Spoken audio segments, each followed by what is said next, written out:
बोला खेळ महोत्सवमध्ये त्याबद्दल सर्वप्रथम मी सर्वांचा आभार मानतो।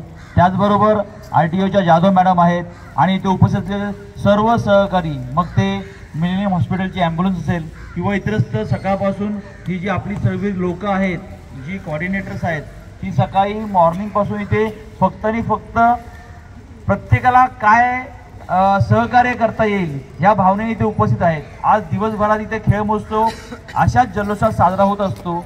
साधारणतः 8:30 वाजता आपला बक्षीस समारंभ चालू होणार आहे। खेळ महोत्सवचं सर्वात मॅडम महत्त्वाचं उद्दिष्ट हा होतं की तुम्ही आले, सगळ्यांना ट्रॅफिकचे रूल्स समजून सांगितले आणि खूप आनंद वाटला। ज्यावेळी वडील किंवा आई एखाद्या मुलाला काहीतरी नाविन्यपूर्ण एखादी चांगली गोष्ट करायला शिकवते, तेव्हा सगळ्यात जास्त जो आनंद असतो आई वडिलांना होतं। पण काही वेळा दुःख पण होतं की 18 वर्षाच्या खालील मुलांना हातामध्ये स्कूटरची चावी दिली जाते आणि कुठेतरी अपघात घडतात। त्यासाठी सकाळी 6 वाजता उठून वाहतुकीचे नियम पाळा आणि अपघात टाळा, यासाठी या मॅडम आल्या होत्या। त्या समजून सांगायला, कारण का आपल्या जीवापेक्षा मौल्यवान वस्तू कोणतीही नाही। आपल्या हौशेच्या पोटी आणि आपल्या ह्या जिभेच्या पोटी आपण आपला जीव गमवू शकतो, आपली माणसं गमवू शकतात। त्यामुळे काही गोष्टीवरती आयुष्यामध्ये कंट्रोल राहणं हा खूप आवश्यक असतो आणि तो कंट्रोल राहिला पाहिजे। त्यासाठी आपण त्यांना बोलवलं होतं आणि त्यांनी आपल्याला मार्गदर्शन केलंय। आपला 2025चा संकल्प काय असला पाहिजे? आता माझ्या मागे सगळ्यांनी बोलायचं आहे। बोला, आम्ही वाहतुकीचे नियम पाळणार। बोला, आम्ही रस्त्यावरती कचरा टाकणार नाही, आम्ही मोठ्यांचा अपमान करणार नाही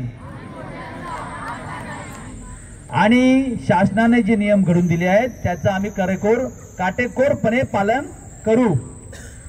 आणि आपला नवीन वर्षाचा संकल्प या काकांनी मगाशी सांगितल्याप्रमाणे वारंवार मी सांगतोय की खेळ महोत्सव घडवण्याचं कारण असं होतं की मोबाईल पासून काही काळ दूर राहावं, मोबाईल पासून काही काळ दूर राहावं। काल इथे चेसची मॅच चालू होती, काही फुटबॉलची मॅच चालू होती। घरामध्ये एक कुटुंब असतं 4 जणांचं, आई वडील 2 मुलं असतात। आई वडील मोबाईलवरती, मुलं मोबाईलवरती। मग नंतर आपण सांगायचं, अरे बापरे, तो मुलगा आमचा मोबाईल घेतल्याशिवाय जेवतच नाहीये, मग करायचं का?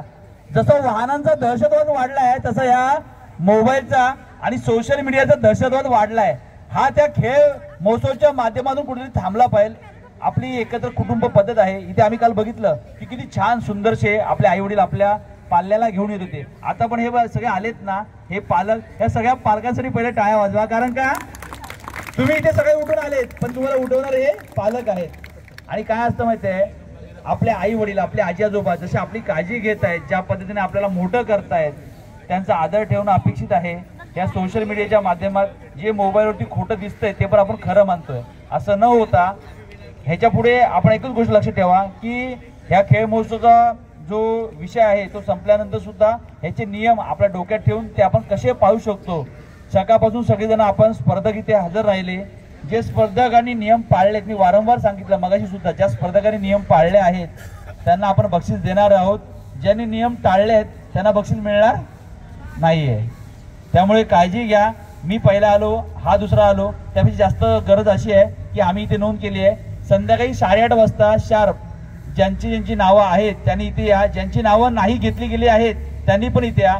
आपला नियम एकच आहे की स्पर्धेमध्ये भाग घेतलेल्या प्रत्येक व्यक्तीला आपण सर्टिफिकेट देतो, जे स्पर्धेमध्ये विजेता आहेत त्यांना आपण ट्रॉफी देतो।